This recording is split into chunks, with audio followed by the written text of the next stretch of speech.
Guys, magluluto ako ng sarili kong version sa pagluluto ng sinigang na tuna. Yan, paborito ko kasi yung tuna, pero gusto ko yung luto na napakasimpleng luto lang. At may iba akong halo, ayoko ng mga sitaw, tama na yung talong, sili, ganyan. Nakuluan yung sibuyas at kamatis. Tapos ito yung tuna natin, guys. At ito yung pinaka-special na nilalagay ko, gustong gusto ko yan siya, paborito ko talagang ilagay yan. Tapos meron din naman tayong dahon ng pichay. Yun lang po talaga yung gusto kong ilagay sa pagkain na ito, lalo na pagka sinabawan, yan, ganyan lang. So inuuna kong lutuin yung talong kasi ayoko ng sobrang luto yung isda na wala ka ng malasahang isda. Kaya yan, antayin natin muna siyang kumulat maluto yung talong, guys.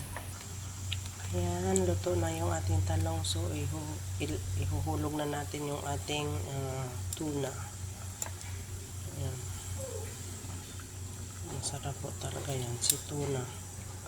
Paborito ko isda, kaya lang sobrang mahal naman, guys.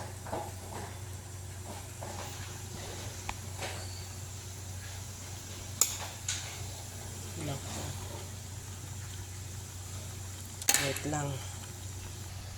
Ayan, guys, ayan, nalubat yung cellphone ko, kaya takbo muna, kaya hininaan ko muna yung tuloy, hindi na siya kulong-kulo, pero antayin lang natin, guys, masarap na yan.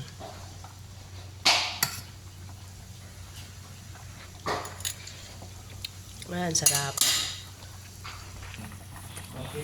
Ayan, mga Kamel Vlog, ito na yung pinaka-paborito kong ampalaya na hinahalo. Diyan, hindi yan, guys, mapait ha. Baka isipin nyo mapait, no. Hindi yan siya mapait. Yan lang. Tapos, pakuluin lang natin yan ng mga 2 to 3 minutes. Yan, luban natin siya. Yun, ilalagay na natin itong ating mahiwagang pitsay. Para matapos na tayo sa kusina. O, ganun lang kasimple yung luto ko, guys, sa pagluto ng sinabawan. Sa mga Ricardo, kung ano yung inilagay ko mga seasoning, ako na nakakalam doon, sikreto ko na yun na. Diba? Masarap yan. Masarap yan. Tapos, wala na. Tatakloban na natin. Huwag nyo nang intindihin yung mga ginagamit kong kaserola, ha. Mga antique pa yan. Kaya siya ganyan. Pakuluin na lang natin yung mga 2 minutes and then tapos na.